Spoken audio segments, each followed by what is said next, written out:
The morning sun cast a golden glow over London as crowds began gathering along the streets hours before the scheduled event. People from all walks of life stood shoulder to shoulder, some clutching small Union Jack flags, others holding up their phones, ready to capture what they hoped would be a memorable moment. The air buzzed with excitement and anticipation. Children sat perched on their parents' shoulders, craning their necks to get a better view of the street that had been cordoned off by security. Among the crowd was Margaret, a 72-year-old retired teacher who had traveled from Cornwall specifically for this occasion. She clutched a bouquet of white roses, her hands trembling slightly with emotion. Next to her stood James, a young father holding his 4-year-old daughter Lily, who wore a tiny tiara her mother had carefully placed on her head that morning. These were just two of the thousands who had come out, each with their own reasons, each carrying their own hopes of catching a glimpse of the royal couple. The event itself was a charity gala supporting mental health initiatives, a cause that had become increasingly close to the hearts of the Prince and Princess of Wales. The venue, a historic building in the heart of the city, had been transformed for the evening. Crystal chandeliers hung from vaulted ceilings, and arrangements of fresh flowers filled every corner with their delicate fragrance. Inside, dignitaries and celebrities mingled, but outside, it was the everyday people who truly set the tone for what was about to unfold. As the official cars began to arrive, a hush fell over the crowd, followed immediately by a rising wave of cheers. Security personnel stood at attention, their eyes scanning the scene with professional precision. The media photographers jostled for position, their cameras ready to capture every angle, every expression, every moment of what had been billed as one of the most significant royal appearances of the year. When the car carrying William and Kate finally pulled up to the entrance, the reaction was instantaneous and overwhelming. The cheers grew louder, more intense, as if the crowd had been holding its breath and finally released it all at once.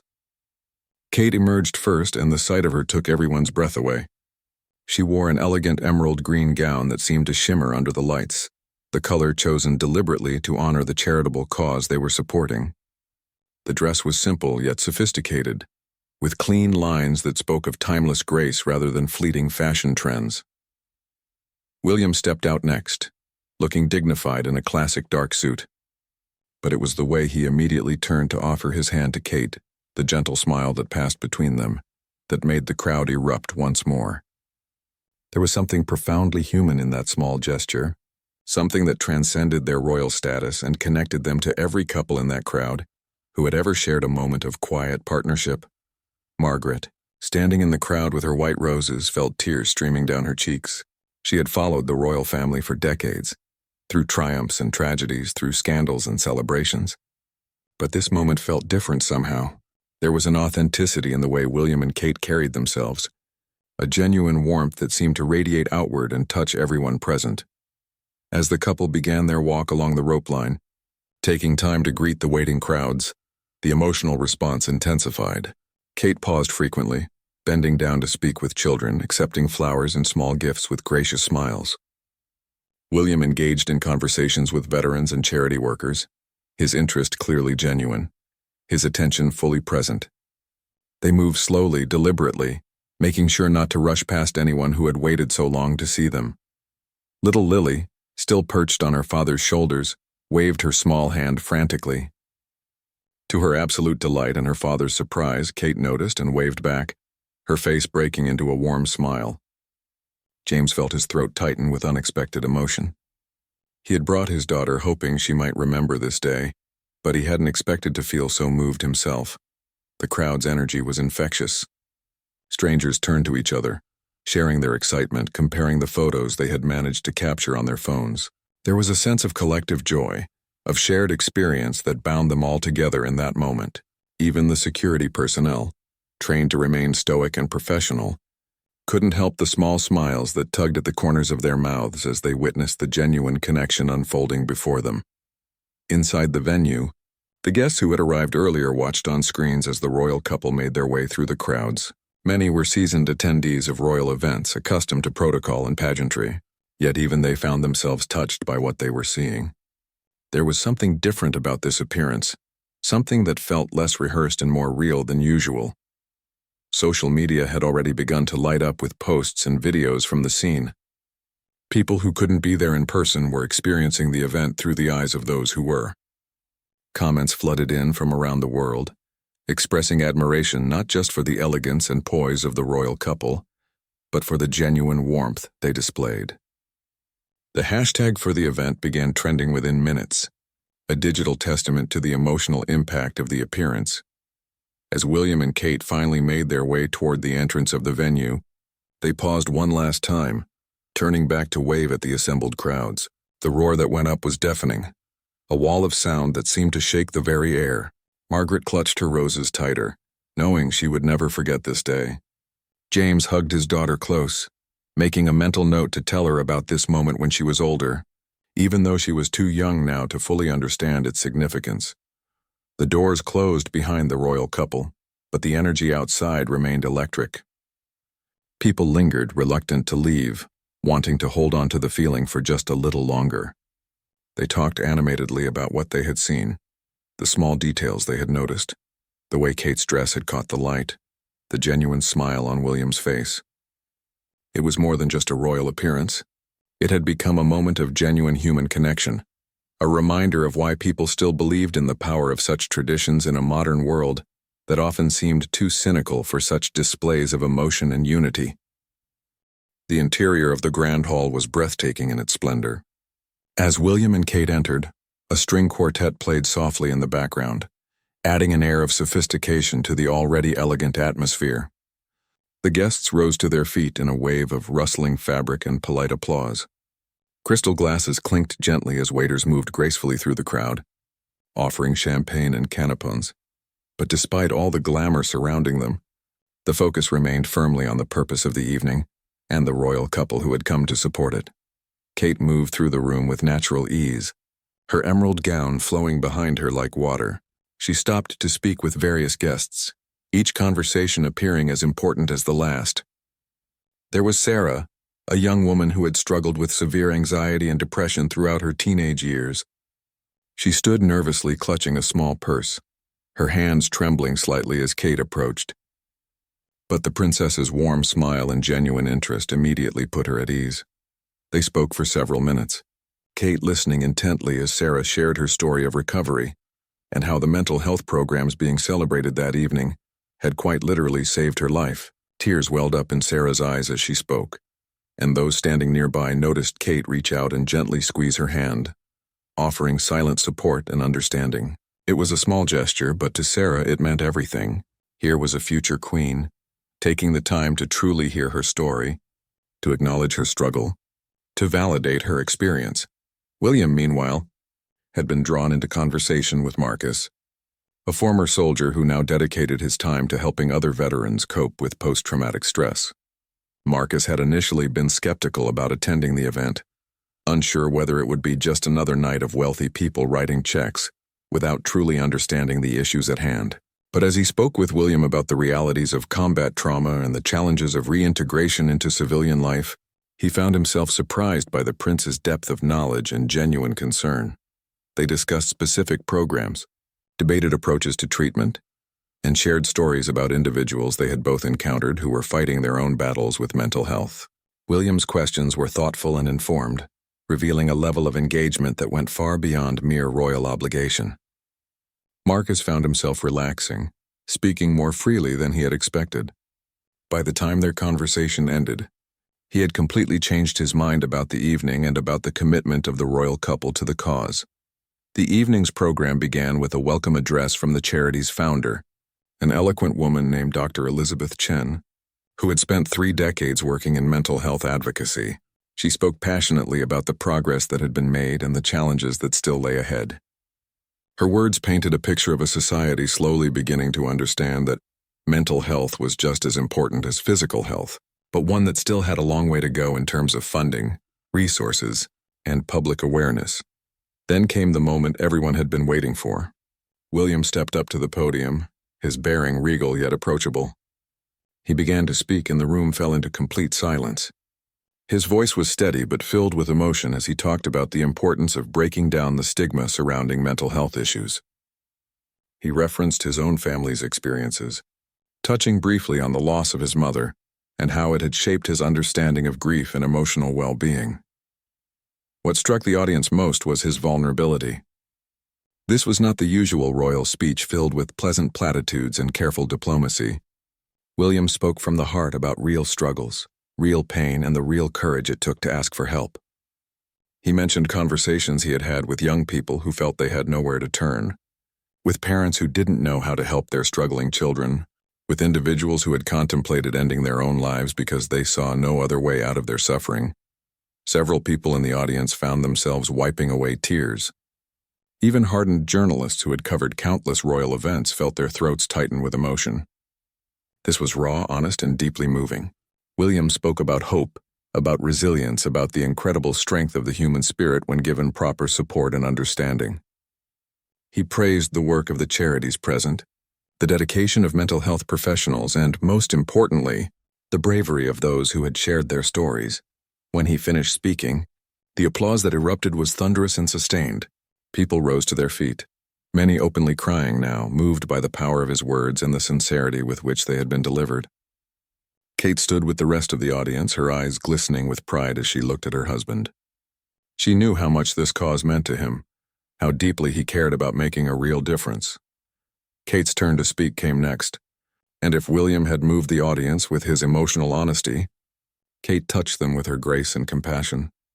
She spoke about mothers she had met who were struggling with postpartum depression, about teenagers who felt overwhelmed by the pressures of social media and academic expectations, about elderly individuals dealing with loneliness and isolation. Her words painted vivid pictures of real people facing real challenges, and she emphasized that mental health issues could touch anyone, regardless of age, background, or circumstance. She shared a story about visiting a school where a young boy had confided in her about his anxiety. She spoke about his courage in opening up, about how his honesty had helped others in his class feel brave enough to share their own struggles. Her voice cracked slightly with emotion as she described the relief on these children's faces when they realized they were not alone, that their feelings were valid, that help was available. The room was completely silent except for her voice and the occasional sound of someone sniffling or quietly sobbing. Kate spoke about the programs that had been implemented, the lives that had been saved, the families that had been kept together because someone had reached out for help at just the right moment.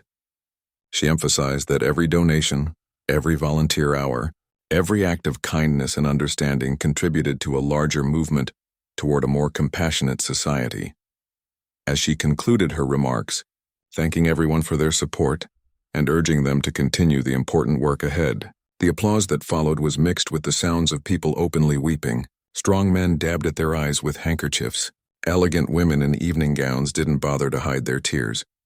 It was a moment of collective catharsis, a shared acknowledgement of the pain that existed in the world and the hope that came from people choosing to care, to help, to make a difference. Sarah, the young woman who had spoken with Kate earlier, found herself sobbing quietly, but these were not tears of sadness. They were tears of gratitude, of feeling seen and heard, of knowing that her struggle mattered to people who could actually affect change. Marcus, the veteran, stood with his arms crossed, his jaw tight with emotion. He caught William's eye across the room and gave a single nod of respect and understanding. The prince nodded back, a warrior's acknowledgement between two men who understood what it meant to carry invisible wounds. The rest of the evening continued with dinner and more conversations, but the tone had been set by those powerful speeches. People moved through the room with a sense of purpose now, exchanging contact information, discussing potential collaborations, making commitments to do more. The royal couple continued to circulate, spending time with as many guests as possible, each conversation deepening the impact of the evening. By the time dessert was served, the atmosphere in the room had transformed from one of elegant formality to one of genuine connection and shared mission. People who had arrived as strangers were now talking like old friends, united by their commitment to mental health advocacy and inspired by the example set by William and Kate. The evening had become more than just a fundraising gala. It had become a movement, a moment when people decided to do better, to care more deeply, to work harder for a cause that touched every single person in that room in one way or another. By the time William and Kate departed from the venue later that evening, the world had already begun to react. Social media platforms were ablaze with posts, photos, and videos from the event. News outlets scrambled to publish their coverage, each trying to capture the essence of what had been such an extraordinary evening. But it was the personal stories, the individual reactions from ordinary people, that truly revealed the depth of impact the royal couple had made. In a small apartment in Manchester, Emily sat curled up on her couch, scrolling through her phone with tears streaming down her face. She had watched clips of Kate's speech on her social media feed, and the princess's words about postpartum depression had struck her like a physical blow. Emily had been struggling in silence for months since giving birth to her daughter, too ashamed to admit to anyone that she was drowning. She had put on a brave face for her family, posted cheerful photos online, and pretended everything was fine. But it wasn't fine, and she was terrified. Hearing Kate speak so openly about mothers facing the same struggles made Emily feel less alone for the first time in months. If the Princess of Wales could stand in front of hundreds of people and talk about this issue without shame, maybe Emily could finally reach out for help too. With shaking hands, she composed a text message to her sister, admitting for the first time that she was not okay. It was the first step on a long road to recovery, inspired by a royal speech she had watched on a tiny phone screen. Across town, in a university dormitory, a group of students had gathered to watch news coverage of the event together. Among them was Daniel, a 19-year-old who had been battling severe depression and anxiety throughout his first year at university. He had considered dropping out more times than he could count, convinced that he was weak for struggling when everyone else seemed to be handling things just fine. But as he listened to William speak about the courage it took to ask for help, about the strength and vulnerability, something shifted inside him. His friends noticed him wiping his eyes and asked if he was okay. And for the first time, instead of saying he was fine, Daniel told them the truth. He admitted he was struggling, that he had been thinking about leaving school, that some days he could barely get out of bed. The response was immediate and overwhelming. 2 other students in the room admitted they were going through similar experiences. They talked late into the night, sharing their struggles, offering support, making plans to seek help together. One royal speech had sparked a conversation that changed multiple lives in that small dorm room. The morning newspapers carried banner headlines about the event. Photos of Kate in her emerald gown graced front pages around the world. But the articles weren't just about fashion or royal glamour. They focused on the substance of the evening, the powerful messages about mental health, the authentic emotion displayed by the royal couple. Columnists who were usually cynical about royal events found themselves writing genuine praise. Critics who often dismissed royal activities as meaningless pageantry had to acknowledge that something significant had occurred. Television morning shows dedicated entire segments to analyzing the event. Mental health professionals were invited to discuss the importance of having such prominent advocates for their cause. They spoke about how public figures opening up about these issues helped normalize conversations about mental health, reducing stigma and encouraging more people to seek help. The consensus was clear. William and Kate had used their platform in a profoundly meaningful way. In newsrooms across the country, journalists who had covered the event found themselves still processing what they had witnessed. Rachel, a seasoned royal correspondent who had attended hundreds of such events over her 20-year career, sat at her desk staring at her notes. She had initially approached the assignment with professional detachment, expecting another standard royal appearance. But she had been genuinely moved by what she experienced. Her article reflected this, describing not just the facts of the evening but the emotional atmosphere, the tears shed by hardened businessmen, the young woman who had collapsed sobbing with relief after speaking with Kate. Her editor, reading through the piece, raised an eyebrow. This wasn't Rachel's usual style. It was more personal, more emotional, but it was also more powerful, more honest. They decided to run it as written, and it quickly became one of their most read articles of the year. Readers responded to the authenticity, sharing their own stories in the comments section, thanking Rachel for capturing something real and meaningful, rather than just reporting surface details. Online forums dedicated to the royal family were buzzing with activity. Longtime followers and casual observers alike were discussing the event with unusual intensity. There was something different about this appearance, people agreed. It felt less like a duty being performed and more like a mission being pursued. Skeptics who usually dismissed royal activities as irrelevant had to concede that William and Kate had genuinely connected with people in a meaningful way. International media picked up the story as well. In Australia, Canada, New Zealand, and countries around the Commonwealth, news outlets reported on the event with admiration and respect. But even in nations with no connection to the British monarchy, the story gained traction. The universal nature of mental health struggles meant that the message resonated far beyond British borders. People everywhere could relate to the issues being discussed, could appreciate the courage it took to speak openly about such personal topics. Mental health charities around the world reported a surge in calls and website visits in the days following the event. People who had been suffering in silence, who had been too afraid or ashamed to reach out for help, found the courage to take that first step. Organizations that had been struggling for funding and recognition suddenly found themselves with renewed interest and support.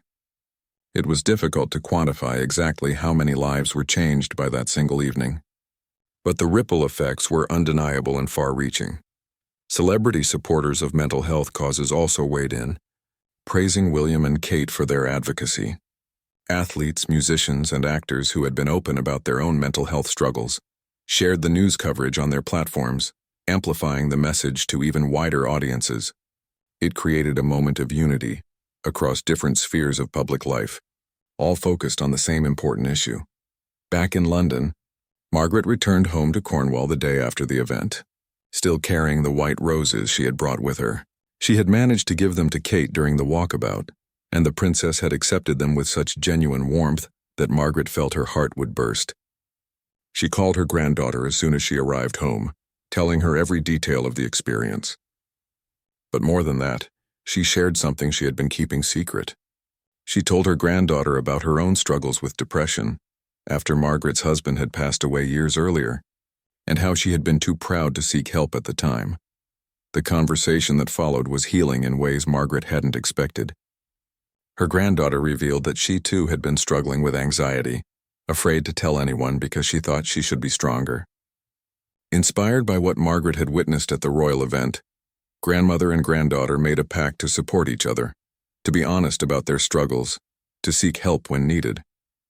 A chance to see the royal couple had opened a door to a conversation that had needed to happen for years. James returned home to his wife and proudly showed her the photos he had taken of little Lily waving at Kate. His wife smiled and hugged him, then quietly admitted that she had been considering therapy for the anxiety she had been experiencing since returning to work. She had been holding back, worried about what he might think, concerned about the stigma. But seeing how openly mental health had been discussed at the royal event, hearing how James described the powerful speeches, she felt brave enough to be honest. They talked late into the night, making plans, offering support, growing closer through honesty and vulnerability. The impact continued to spread like ripples across a pond. Teachers reported students being more willing to discuss their mental health concerns. Workplaces saw employees taking advantage of counseling services they had previously been too embarrassed to use. Families had conversations over dinner tables that had been avoided for years. Friendships deepened as people felt safer being vulnerable with each other. It was impossible to attribute all of this directly to a single royal event. But there was no denying that William and Kate's appearance had sparked something significant, had given people permission to be honest about their struggles, had reminded everyone that asking for help was not weakness but courage. As the week progressed, think pieces and analysis articles continued to appear, examining why this particular royal appearance had resonated so deeply. Some credited the authenticity of William and Kate's approach, the way they had moved beyond scripted remarks to genuine emotional connection. Others pointed to the universal nature of mental health issues, noting that this was a cause that touched virtually everyone either directly or through someone they loved. Still others suggested that in an increasingly cynical world, people were hungry for leaders who demonstrated real compassion and commitment to meaningful causes. Few people knew what had led to that extraordinary evening, the careful preparation and personal commitment that had gone into making it so impactful. The planning had begun months earlier, but the roots of William and Kate's dedication to mental health advocacy stretched back much further, grounded in their own experiences and the people they had encountered along the way. In the weeks leading up to the event, Kate had spent hours meeting with mental health professionals, listening to their insights about what messaging would be most effective. She sat in on therapy sessions with permission from clients wanting to understand firsthand what people were experiencing. One afternoon, she visited a residential treatment facility where she spoke with teenagers struggling with severe depression and anxiety. She listened without judgment as they shared their stories, and she asked thoughtful questions that revealed how deeply she wanted to understand their experiences. One young woman at the facility, named Amelia, had been particularly hesitant to speak at first. She had been in and out of hospitals for 2 years, struggling with self-harm and suicidal thoughts. She assumed that a visit from the Princess of Wales would be a brief photo opportunity, a chance for someone important to feel good about themselves by spending a few superficial minutes with people in crisis. But Kate surprised her by sitting down and staying for over an hour, asking real questions and truly listening to the answers. Amelia told her about the loneliness of mental illness, about how isolating it felt to struggle with thoughts and feelings that seemed impossible to explain to anyone else. She described the frustration of wanting to get better but not knowing how, of feeling like a burden to her family, of losing hope that things would ever improve. Kate listened with complete attention, her eyes never wavering, her expression full of compassion rather than pity. When Amelia finished speaking, Kate thanked her for her honesty and told her that her willingness to keep fighting was inspiring. That conversation stayed with Kate long after she left the facility. She thought about Amelia and the other young people she had met as she worked with speechwriters to craft her remarks for the gala. She wanted to honor their experiences, to tell their stories without exploiting them, to use her platform to amplify voices that often went unheard.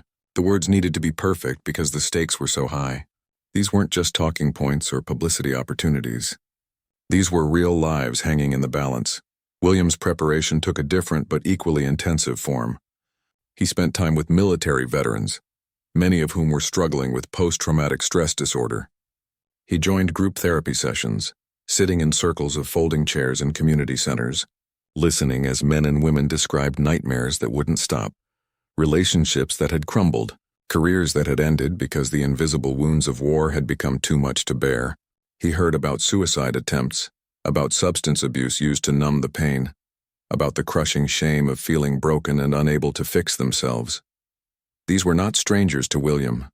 Some were men he had served alongside, people he had known in his military days. Seeing their struggles up close affected him deeply. He thought about his mother and how her death had impacted him, about the grief counseling that had helped him process that loss, about how fortunate he had been to have access to resources and support that many people couldn't afford or access. It fueled his determination to ensure that everyone, regardless of circumstance, could get the help they needed. One veteran named Thomas particularly moved William. Thomas had returned from Afghanistan physically unharmed but emotionally shattered. He had tried to hide his struggles, believing that admitting to mental health problems would make him look weak. He had pushed away his wife and children, started drinking heavily, and nearly ended his life on more than one occasion. It was only when he finally reached out to a veteran support program that he began the long journey toward healing. But Thomas was one of the lucky ones. William knew that many others never got that chance, and it haunted him. In the days before the gala, William and Kate met privately to discuss their speeches. They sat together in a quiet room, sharing what they had learned from their respective research and encounters. William told Kate about Thomas and the other veterans. Kate shared her experience meeting Amelia and the teenagers at the treatment facility. They talked about their own children and their hopes that their kids would grow up in a world where mental health was treated with the same seriousness and lack of stigma as physical health. There was a moment during that conversation when Kate reached across and took William's hand. They sat in silence for a few minutes, both feeling the weight of what they were about to do. This would not be a typical royal appearance with carefully managed messages and safe talking points.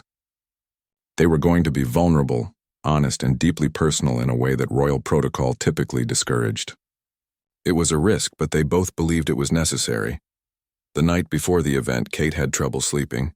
She kept thinking about all the people who would be watching, not just those in attendance, but those who would see clips online or read about it in the news. She thought about Emily, though she didn't know her name, and all the mothers struggling in silence with postpartum depression. She thought about Daniel and the countless students drowning under academic pressure and social anxiety. She thought about her own responsibility as someone with such a massive platform and whether she could truly make a difference, or if it was all just empty gestures. William found her sitting by the window in the early morning hours, looking out at the darkness. He sat beside her and asked what she was thinking. She shared her doubts, her fears that their words wouldn't be enough, that they would fail to connect with people who really needed to hear the message. William admitted he had similar concerns.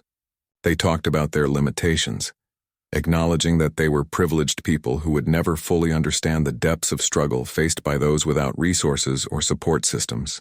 But they also reminded each other that they could still use their position to shine a light on these issues, to open doors for conversation, to help reduce the stigma that kept so many people from seeking help. The morning of the event brought its own challenges. Kate's stylist had suggested several dress options, but Kate kept returning to the emerald green gown. Green was associated with mental health awareness, and she wanted that symbolism to be clear. Every detail mattered. This wasn't about fashion for fashion's sake. It was about sending a message before she even opened her mouth to speak. The dress needed to be elegant enough to show respect for the formal occasion, but not so elaborate that it distracted from the purpose of the evening. As they prepared to leave for the venue, Kate looked at herself in the mirror and took a deep breath. William came up behind her and placed his hands on her shoulders. They made eye contact in the reflection, and no words were needed. They both understood what this evening meant, the opportunity it represented and the responsibility that came with it. They were ready to step out of the comfortable confines of traditional royal duties and into something more meaningful and potentially more challenging. The car ride to the venue was quiet. William reviewed his notes one last time, though he had already memorized every word. Kate gazed out the window at the city passing by, thinking about all the lives being lived behind those windows and walls, the struggles invisible to passers-by, the pain hidden behind smiles and everyday routines. She thought about the power of storytelling, of sharing experiences, of creating connections between people who felt alone in their suffering. When they arrived and saw the size of the crowd waiting for them, both felt a surge of emotion. These weren't just curious onlookers hoping to catch a glimpse of royalty. These were people who had come because they cared about mental health, because they had been touched by these issues personally, because they wanted to be part of something bigger than themselves. The energy from the crowd was palpable, and it reinforced for William and Kate that they were doing the right thing by being so open and honest. As they stepped out of the car and heard the roar of the crowd, as they saw Margaret clutching her white roses and James holding little Lily on his shoulders, they felt the full weight of their responsibility, but also the immense privilege of their position. They had a platform that could reach millions of people, and they were determined to use it for something that truly mattered. The months of preparation, the difficult conversations, the personal doubts, all of it had led to this moment. And as they began their walk along the rope line, greeting the people who had waited so long to see them, they knew they were exactly where they were supposed to be, doing exactly what they were meant to do. The hours spent preparing their speeches, the emotional meetings with people in crisis, the private moments of doubt and determination, all of it had shaped the authenticity that would make the evening so impactful. This wasn't performance or pageantry. This was purpose, and everyone who encountered them that night would feel it in the most profound way. The careful groundwork had been laid, and now it was time to build something meaningful upon that foundation, to transform good intentions into real impact, to prove that even in the modern world, leadership. The weeks and months following the gala revealed that the evening had been much more than a one-time event. It marked the beginning of sustained effort and genuine change that rippled through communities in ways both measurable and immeasurable. William and Kate had made it clear through their actions that this was not just another cause they would champion for a few months before moving on to something else. This was a commitment they intended to honor for the long term. 3 weeks after the gala, Kate made an unannounced visit to a primary school in a working-class neighborhood of South London. The visit hadn't been publicized in advance, and there was no media circus accompanying her arrival. She came with a small security detail and spent the entire afternoon with teachers and counselors who were implementing a new emotional well-being program for young children. She sat on tiny chairs in classrooms, listened as educators explained the challenges they faced in identifying and supporting students with mental health concerns, and participated in a session where children were learning to identify and express their emotions through art and storytelling. One teacher, named Patricia, had been working in education for 25 years and had grown increasingly concerned about the mental health of her students. She noticed anxiety in children as young as 6, depression in 10-year-olds, and a general increase in emotional distress that seemed to be getting worse with each passing year. Resources were limited, training was inadequate, and many parents were resistant to acknowledging that their children might need help. Patricia had been fighting this battle largely alone, feeling frustrated and overwhelmed by the magnitude of the problem.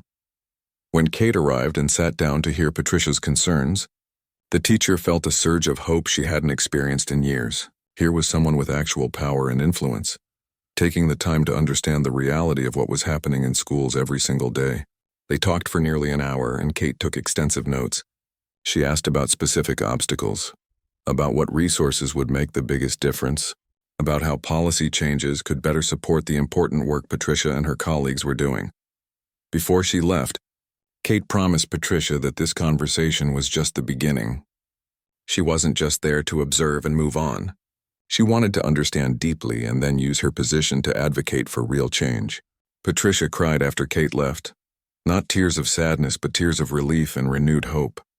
For the first time in a long time, she felt like someone with power actually understood what she was dealing with and cared enough to do something about it. William, meanwhile, had been working closely with veterans organizations to develop new programs specifically designed to address post-traumatic stress. He arranged meetings between military leadership, mental health professionals, and veterans themselves to create initiatives that would actually meet the needs of those who were struggling. He pushed for changes in military culture that would make it safer for service members to admit when they were having difficulties without fear of career consequences. Thomas, the veteran William had met during his preparation for the gala, was invited to be part of these planning sessions. He sat in rooms with generals and government officials, something he never imagined would happen to someone like him. At first he was intimidated and worried that his voice wouldn't matter, that this was just for show. But William made sure that Thomas and the other veterans were genuinely heard, that their experiences shaped the programs being developed. It was empowering in a way Thomas couldn't fully articulate. He went from feeling like a broken man with nothing to contribute to being an integral part of creating solutions that could help thousands of others. The charity that had hosted the gala saw a sustained increase in donations that continued long after the initial surge. More importantly, they saw an increase in volunteers and professional interest in mental health careers. Medical students and young psychologists cited the royal couple's advocacy as part of their inspiration for choosing to specialize in mental health. It was creating a pipeline of passionate, committed professionals who would serve communities for decades to come. Sarah, the young woman who had spoken with Kate at the gala about her own struggle with anxiety and depression, had returned to university with renewed determination. She started a mental health awareness club on campus that quickly grew to over 100 members. Students who had been suffering in silence found a community where they could be honest about their struggles without judgment. The club organized peer support groups, brought in speakers, and worked with university administration to improve mental health services on campus. Sarah credited her conversation with Kate as the spark that gave her the courage to step into this leadership role. The ripple effects extended into unexpected areas. Corporate workplaces began implementing better mental health policies for their employees. Several major companies announced new initiatives providing free counseling services, mental health days, and training for managers to recognize signs of employee distress. They cited the national conversation sparked by the Royal Gala as prompting them to examine their own practices and responsibilities toward employee well-being. Religious communities also took notice. Churches, mosques, temples, and synagogues across the country began hosting mental health awareness programs and support groups. Religious leaders spoke from pulpits about the importance of caring for mental health alongside spiritual well-being, helping to reduce stigma in communities where mental illness had often been misunderstood or treated as a spiritual failing, rather than a medical concern requiring treatment and support. Emily, the young mother who had finally reached out for help after watching Kate's speech on her phone, was now in therapy and on medication that was helping her manage her postpartum depression. She had joined a support group for new mothers and discovered she was far from alone in her struggles. The shame and isolation that had nearly destroyed her were being replaced by connection and hope.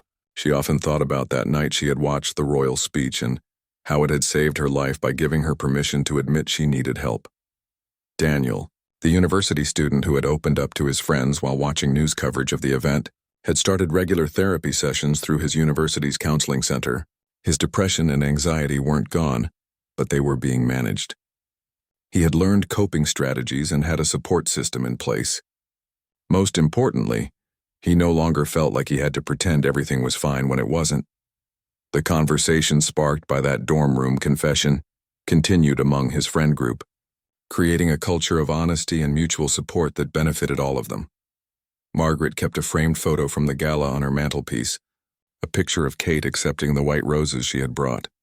But more precious to her than the memory of meeting royalty was the strengthened relationship she now had with her granddaughter. Their shared commitment to being honest about mental health struggles had brought them closer than they had been in years. They checked in on each other regularly, attended therapy sessions, and supported one another through difficult days. The royal event had been a catalyst for healing within her own family. 6 months after the gala, Kate and William announced a major new initiative that would bring together government agencies, charitable organizations, educational institutions, and healthcare providers in a coordinated effort to improve mental health services across the country.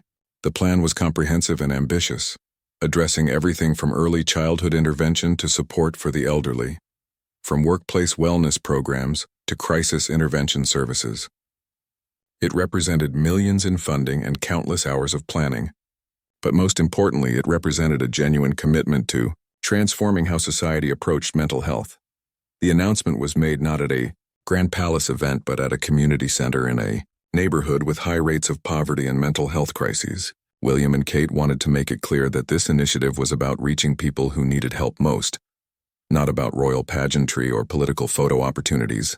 They spoke alongside people who would directly benefit from these programs, sharing the platform with voices that often went unheard in policy discussions. Mental health professionals around the country praised the initiative for its comprehensiveness and its focus on evidence-based practices. They appreciated that William and Kate had done their homework, had consulted with experts, had listened to those with lived experience of mental health challenges. This wasn't a vanity project or a superficial gesture. It was a serious, well-planned effort with the potential to make real and lasting change. Critics, who had initially been skeptical about the royal couple's involvement in mental health advocacy, found themselves having to acknowledge the genuine impact being made. This wasn't just about raising awareness, though that was important. It was about tangible action, sustained effort, and real resources being directed toward solving problems. The months following the gala had demonstrated that William and Kate's commitment was authentic and enduring. In therapy offices, counseling centers, and support groups across the nation, professionals reported that more people were seeking help. The national conversation about mental health had made it easier for individuals. 1 year after the gala that had captivated the nation and sparked a movement, the true measure of its impact was becoming clear. The evening itself had been extraordinary, the speeches moving and the immediate response overwhelming. But the real test of any initiative was whether it created lasting change or simply generated temporary enthusiasm that faded once the spotlight moved elsewhere. In this case, the evidence overwhelmingly pointed to the former. A major news network produced a documentary examining what had transpired in the 12 months since that memorable evening. They interviewed many of the people whose lives had been touched by the event and the initiatives it had spawned. The stories they uncovered painted a picture of genuine transformation at both individual and societal levels. Amelia, the young woman Kate had met at the residential treatment facility, had completed her program and was now living independently. She attended community college and volunteered at a crisis hotline, using her own experience to help others who were struggling. When the documentary crew interviewed her, she spoke eloquently about how mental illness had nearly destroyed her, but how proper support and treatment had given her a second chance at life. She mentioned specifically how meaningful it had been to have someone as prominent as the Princess of Wales take her story seriously, listen without judgment, and then work to ensure others had access to the help they needed. Thomas, the veteran who had worked with William to develop new support programs, had become a full-time advocate for military mental health. He traveled around the country speaking at bases, sharing his story of struggle and recovery, and encouraging service members to seek help when they needed it. The culture in the military was slowly changing, becoming more accepting of the reality that mental wounds were just as legitimate as physical ones. Thomas knew the work was far from finished, but the progress made in just 1 year was remarkable. He kept a photo on his desk of himself and William at one of their planning meetings, a reminder of how far he had come and how much further he wanted to go.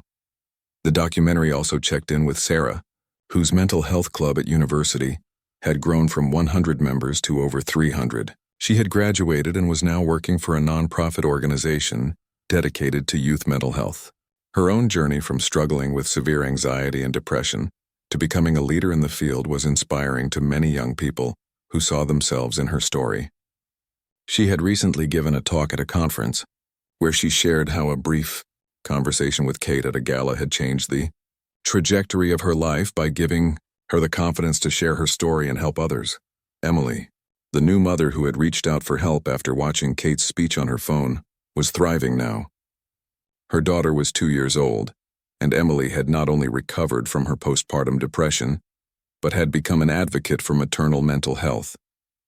She joined a local organization that provided support to new mothers and worked to ensure that postpartum depression screening and treatment were accessible to all women, not just those with resources and insurance.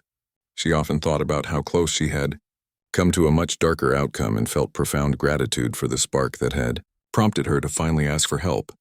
Daniel had graduated from university and was working in his chosen field while continuing to manage his mental health proactively. He stayed in touch with the friends who had supported him during his darkest times, and they all made mental health check-ins a regular part of their friendship.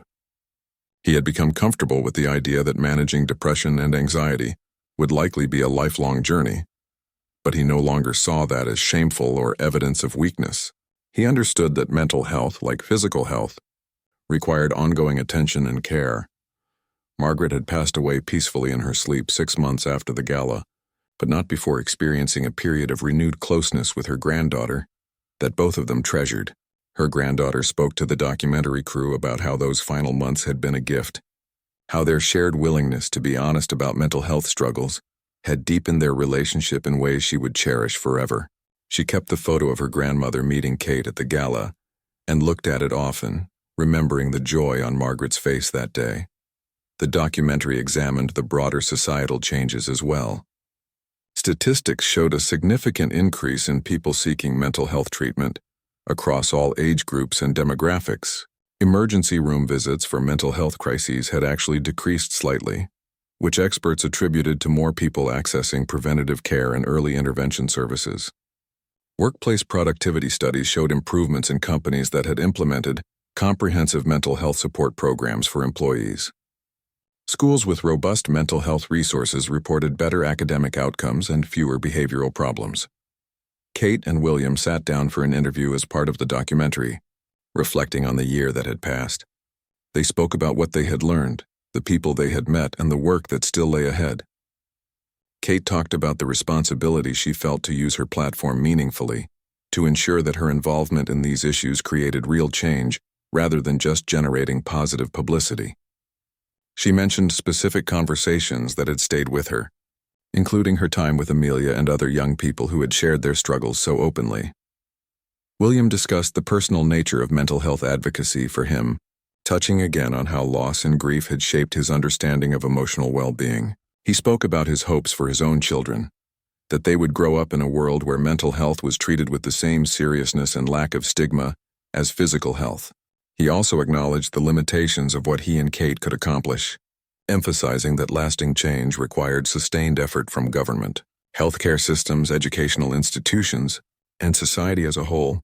Their role was to keep attention focused on these issues and to use their influence to open doors and facilitate conversations. The documentary showed clips from various events William and Kate had attended throughout the year, each focused on different aspects of mental health. There had been visits to schools, meetings with healthcare providers, conversations with researchers developing new treatments, and time spent with support groups serving diverse communities. The consistency of their involvement made it clear that this was not a passing interest. but a core commitment of their public service. One particularly moving segment featured a gathering of people whose lives had been impacted by the mental health initiatives that had stemmed from that original gala. There were dozens of individuals in the room, each with their own story of struggle and recovery, each crediting the increased awareness and available resources for helping them get their lives back on track. As the camera panned across their faces, the diversity of the group was striking. There were young and old, wealthy and poor, people from every background and walk of life. Mental health issues did not discriminate, and neither did the help that was now more widely available. A panel discussion brought together mental health professionals, policymakers, and advocates to assess what had been accomplished and what challenges remained. The consensus was that significant progress had been made, but that much work was still needed.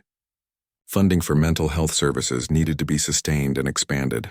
The shortage of mental health professionals required attention through increased training programs and incentives. Stigma, while reduced, still prevented many people from seeking help, particularly in certain communities and cultures. The panelists agreed that the royal couple's ongoing advocacy had been crucial in keeping these issues in the public eye and maintaining political will for continued investment and reform. The documentary concluded by returning to the venue where the original gala had taken place exactly 1 year earlier. Another event was being held, this one celebrating the progress made and honoring individuals who had made significant contributions to mental health advocacy over the past year. William and Kate arrived to similar crowds and similar enthusiasm, though the atmosphere felt different somehow. There was less of the nervous anticipation of something new, and more of the satisfied recognition of work well done and ongoing. People in the crowd held signs thanking the royal couple for their commitment, sharing stories of how the mental health initiatives had helped them or their loved ones. As Kate stepped out of the car in another elegant gown, this time a deep blue color associated with mental health awareness in some circles, she paused to take in the scene. She saw faces she recognized from events throughout the year, people whose stories she had heard, whose struggles she had witnessed. She felt a deep sense of purpose and gratitude for the ability to contribute meaningfully to something so important. This was what royal duty looked like when done right, she thought. Not just ceremony and tradition, but genuine service that improved lives and strengthened communities. William joined her, and together they walked toward the venue, stopping frequently to greet the waiting crowd. There was little Lily again, now a year older, still wearing a tiara and waving enthusiastically. James held her up so she could see better, and his wife stood beside them, healthy and thriving after receiving treatment for her anxiety. They represented so many